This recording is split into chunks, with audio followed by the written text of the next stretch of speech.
Inquiry एक ऐसी दरख्वास्त पे होती है जिसकी कोई कानूनी हैसियत उस वक़्त तक नहीं जब तक वो प्रूव ना हो जाए। उस दरख्वास्त के मतन को दुरुस्त साबित करने के लिए या किसी पे लगाए गए इल्ज़ामात को दुरुस्त या गलत साबित करने के लिए जब कोई सवाल जवाब या फैक्ट्स फाइंडिंग होती है उसको इंक्वायरी कहते हैं।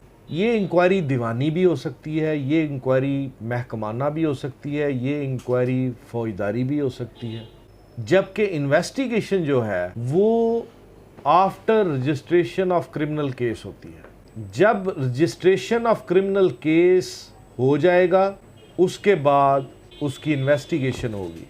रहीम अस्सलाम वालेकुम। इरफान खान अपने मावन राना वक्कास के साथ आपकी खिदमत में 10 सवाल 10 जवाब के साथ हाज़िर है। 10 सवाल आपके होंगे, 10 जवाब हमारे होंगे। उम्मीद करता हूं कि आपके सवालों के जवाब बेहतर तरीके से दे सकूं। जी राना साहब बताएं। सर, पहला सवाल है कि इन्वेस्टिगेशन और इंक्वायरी में क्या फ़र्क है? इन्वेस्टिगेशन और इंक्वायरी में एक महीन सा फ़र्क है। इंक्वायरी एक ऐसी दरख्वास्त पे होती है जिसकी कोई कानूनी हैसियत उस वक़्त तक नहीं जब तक वो प्रूव ना हो जाए। उस दरख्वास्त के मतन को दुरुस्त साबित करने के लिए या किसी पे लगाए गए इल्ज़ामात को दुरुस्त या गलत साबित करने के लिए जब कोई सवाल जवाब या फैक्ट्स फाइंडिंग होती है उसको इंक्वायरी कहते हैं। ये इंक्वायरी दीवानी भी हो सकती है, ये इंक्वायरी महकमाना भी हो सकती है, ये इंक्वायरी फौजदारी भी हो सकती है। जबकि इन्वेस्टिगेशन जो है वो after registration of criminal case होती है। जब रजिस्ट्रेशन ऑफ क्रिमिनल केस हो जाएगा उसके बाद उसकी इन्वेस्टिगेशन होगी। सीआरपीसी के तहत 154 के तहत पर्चा दर्ज होगा या 155 के तहत पर्चा दर्ज होगा और 156 के तहत इन्वेस्टिगेशन होगी। सीआरपीसी में इंक्वायरी का कॉन्सेप्ट जो है वो स्टेट केस में नहीं है। सीआरपीसी में इंक्वायरी का कॉन्सेप्ट जो है वो प्राइवेट कंप्लेंट में मौजूद है। सीआरपीसी में इंक्वायरी का कॉन्सेप्ट इंटेरोगेटरीज में मौजूद है। आप प्राइवेट कंप्लेंट फाइल करते हैं तो प्राइवेट कंप्लेंट जैसे ही मजिस्ट्रेट के पास रजिस्टर होती है उसके बाद वो उसकी इंक्वायरी करता है, वो उसकी इन्वेस्टिगेशन भी कर सकता है क्योंकि क्रिमिनल लिस्ट उसके पास रजिस्टर हो। उसके बाद आगे कॉग्निजेंस लेना है या नहीं लेना, तलबी करनी है या नहीं करनी, वो कॉन्सेप्ट शुरू होता है। इन्वेस्टिगेशन और इंक्वायरी अगर एप्लीकेशन और एफआईआर निकाल दी जाए तो one and the same thing. Inquiry में लिए गए डॉक्यूमेंट्स की एविडेंशरी वैल्यू तब तक नहीं है जब तक कि मामला किसी ट्रायल की हद तक ना पहुंचे, लेकिन इन्वेस्टिगेशन में ली गई जो चीज़ें हैं वो एविडेंशरी वैल्यू रखती हैं, वो चालान की शक्ल में पेश होती हैं और वो मामला जो है वो अदालत के सामने आते हैं। सर, दूसरा सवाल है कि मैं पुलिस डिपार्टमेंट में जॉब करता हूं। अब मैं डिपार्टमेंट स्विच करना चाह रहा हूं, मतलब पुलिस डिपार्टमेंट से एजुकेशन डिपार्टमेंट में जाना चाहता हूं, लेकिन डीपीओ साहब एनओसी नहीं दे रहे। रहनुमाई फरमाए कि मैं क्या करूं? नहीं, ये गैर कानूनी काम है, ये गैर कानूनी अमल है डीपीओ का कि वो किसी भी शख्स को डिपार्टमेंट स्विच करने से जो है वो नहीं रोक सकता, वो किसी भी शख्स को तरक्की करने से नहीं रोक सकता, वो किसी भी शख्स को एक बेहतर जॉब करने से नहीं रोक सकता। एनओसी जारी करना उसकी कानूनी जिम्मेदारी है और एनओसी लेना आपका कानूनी हक है, लेकिन सब्जेक्ट टू कंडीशन कि अगर आपने कोई बॉन्ड या भर के दिया हुआ है या अंडरटेकिंग दी हुई है कि मैं इतनी देर तक इस डिपार्टमेंट में जॉब करूंगा कम से कम, तो फिर उस टेन्योर के खत्म होने से पहले आप एनओसी ना क्लेम कर सकते हैं ना वो जारी कर सकते हैं। बाकी अगर वो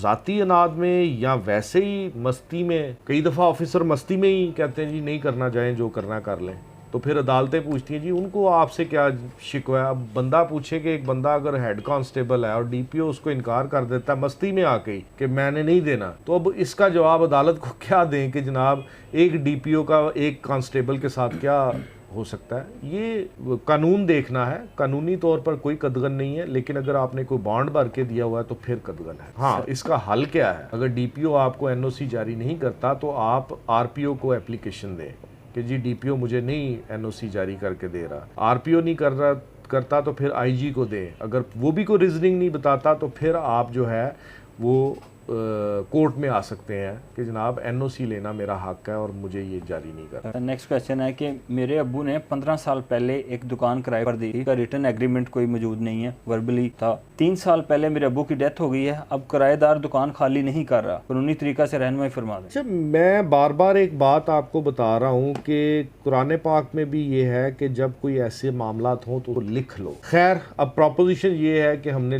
कोई ज़बानी किराएदारी भी होती है, किराएदारी एडमिटेड होनी चाहिए। किराया tenant is always tenant and owner is always owner. आप उनको जो है ना एक लीगल नोटिस भिजवाएं। हमारे वालिद साहब जो थे वो इस प्रॉपर्टी के मालिक थे, अब उनकी वफात के बाद हम मालिक हो गए हैं। आप उनके किराएदार थे और आप उनके आज तक किराएदार हैं। ये किराए की ये शरह थी महाना, आप इतने माह से किराया अदा नहीं कर रहे, लिहाजा हम आपको इस नोटिस के ज़रिए तंबीह देते हैं कि आप रेगुलर किराया भी जो बकाया है वो भी अदा करें और रेगुलर किराया भी अदा करें, और हमें ये प्रॉपर्टी अब हम मज़ीद टेनेंसी आपके साथ नहीं चलाना चाहते, आप इसको खाली। आपने कतन ये नहीं कहना कि हमारी ज़ाती ज़रूरत है हमें, आपने सिंपली कहना है कि अब ओनरशिप जो है ना वो चेंज हुई है, तो इसलिए जो है ना हम आपको मज़ीद किराएदार नहीं रखना चाहते। आप डिफ़ॉल्टर भी हैं इतने माह के, लिहाजा आप वो किराया भी अदा करें। ठीक है, आपने ये वर्डिंग लिखनी है कि आप डिफ़ॉल्टर हैं और विलफुली हो चुके हैं, लिहाजा हमारा ये इतने माह का किराया जो कि वालिद के फोत होने से आज तक बनता है वो किराया अदा करें और हमारे ये घर खाली कर दें।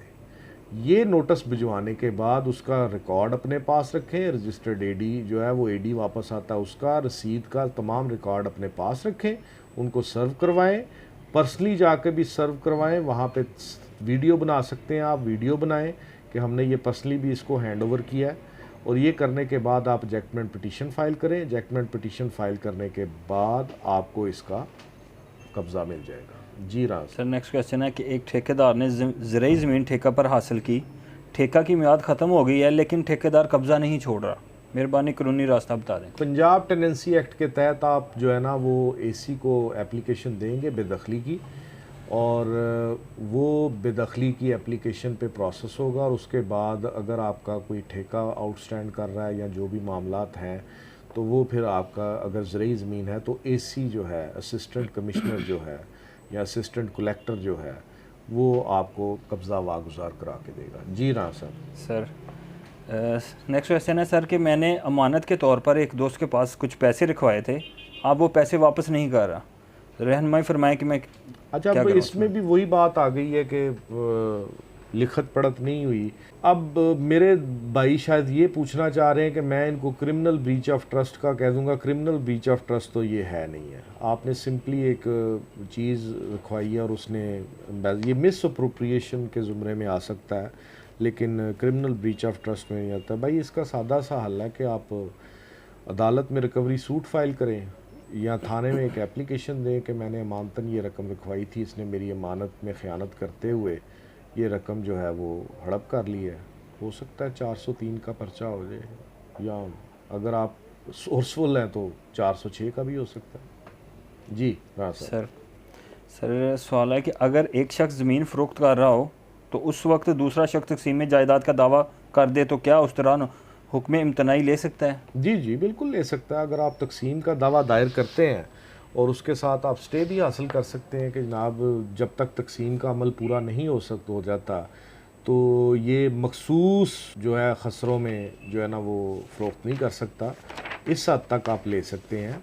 अगर वो मुश्तरका खाते में अपनी अपनी जगह पे काबज़ हैं तो वो अपना अपना कब्ज़ा बेच सकते हैं, लेकिन अगर वो मुश्तरका खाते में काबज़ ही नहीं है और वो फिर भी बेचने के लिए जा रहा है ताकि वो, तो वो जनाब इसमें स्टे हासिल कर सकता है कि जनाब ये शख्स जो है ये इस पूरे खाते में 1 इंच पे भी काबज़ नहीं है और ये अपना शेयर बेच के गुंडों को तो ये डिस्टर्ब करेगा पोजेशन को, तो इसको इस पोजेशन की हद तक जो है ना बाज़ो ममनू रखा जाए। और वो दावा दायर करने के बाद उसकी एक नकल आप सब रजिस्ट्रार ऑफिस में भी जमा करवा दें ताकि कोई ऐसी रजिस्ट्री आए कि कब्ज़ा, क्योंकि रजिस्ट्री में लिखा होता है कि कब्ज़ा बाहवाले मुश्तरी कर दिया गया है, तो वो अगर क्लेंट की कॉपी जो है, दावे की कॉपी जो है सब रजिस्ट्रार ऑफिस में रजिस्टर्ड होगी, तो वो जब रजिस्ट्री होने के लिए आएगी तो वो सब रजिस्ट्रार ऑफिस जो है वो इस पे ऑब्जेक्शन लगाएगा कि आप कब्ज़े का कह रहे हैं और ये तकसीम का दावा है, उसमें आपके बारे में बाकायदा कहा गया कि आप इसमें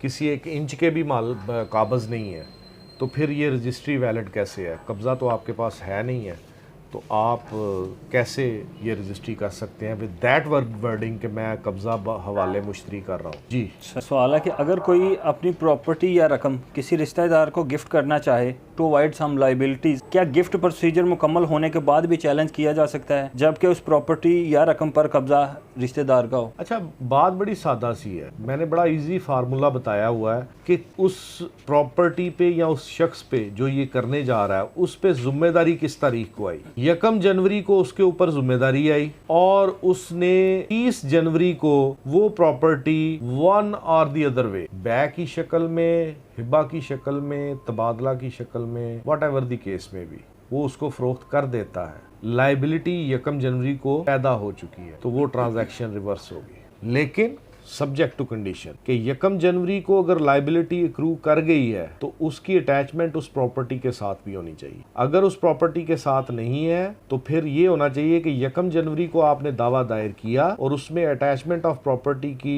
एप्लीकेशन दी और उसमें उस प्रॉपर्टी का जिक्र कर दिया, तो फिर वो सारी पोजीशन रिवर्स हो। जी सर। नेक्स्ट क्वेश्चन है कि 4 भाई और 4 बहनें हैं। 80 की दहाई में 3 बहनों ने हिबा कर दिया था, बाकी 4 बहनों को। एक बहन अपने हिस्सा से दस्तबरदार नहीं हुई थी, अब तीनों बहनें अपना हिस्सा मांग रही हैं, वो अपना हिस्सा कैसे ले सकती हैं? नहीं, ये रूल ऑफ स्टॉपल है ये। अगर तो वो जेन्युइन तरीके से अपने हिस्से से दस्तबरदार हुई है, दस्तबरदारी नामा लिखा गया है, दस्तबरदारी नामे की मौजूदगी में और उसकी रोशनी में वो इंतकाल चढ़ा है उन भाइयों के नाम, तो फिर वो इतनी लॉन्ग स्टैंडिंग जो है ना टन्योर के बाद फिर ये जो है ना ये सूट फाइल नहीं कर सकती। रूल ऑफ स्टॉपल उनके ऊपर लागू होता है अगर वो साबित कर देता है कि ये ट्रांजैक्शन जेन्युइनली हुई है। अगर वो ये साबित करने में नाकाम रहता है कि ये जेन्युइन नहीं हुई तो फिर सब कुछ रिवर्स होगा। जी सर। सवाल है कि is there any legal procedure और law regarding shifting of dead body from one place to another? जी 174 आपके CRPC मौजूद है कि ये सारे जो है ना इंतजामी मामलात होते हैं। इंतजामी मामलात में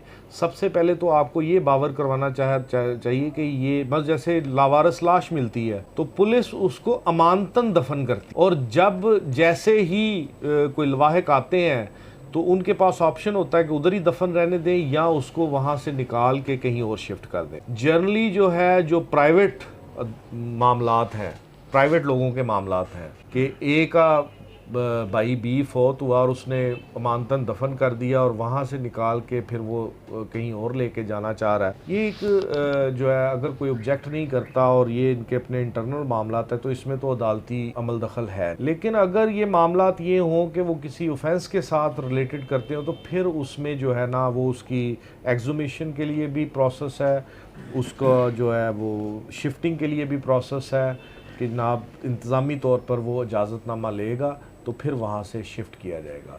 अब क्योंकि इन ऑर्डर हो चुके हैं कब्रिस्तान के सारे मामलात, तो किसी भी कब्र को डिग करने के लिए कब्रिस्तान का मतवली जो है वो कोई ना कोई ऑर्डर और हुक्मनामा तलब करता है, अदरवाइज़ वो किसी कब्र को हाथ लगाने नहीं देता कि कल को मेरे से पूछगिछ होगी कि जनाब ये कब्र कहाँ पे गई, इसमें गड़ा मुर्दा कहाँ पे गया, तो मैं कहाँ पे सफाइयाँ दूँगा। आप एक ऑर्डर ला दें कि इस जगह पे ऑन रिकॉर्ड सोसाइटी में ये लाश दफन है, तो अब इस लाश ने शिफ्ट होना, तो ये मामलात होंगे। Thank you. जी सर। सर लास्ट क्वेश्चन है कि हमारी बहन का इंतकाल हो गया है, वो गैर शादीशुदा थी, हम 2 भाई 2 बहनें हैं, उसके हमारे वालिदैन भी वफात पा चुके हैं, हम तमाम बहन भाई सगे हैं, शिया मसलक से ताल्लुक़ रखते हैं, तो जायदाद की तकसीम कैसे होगी?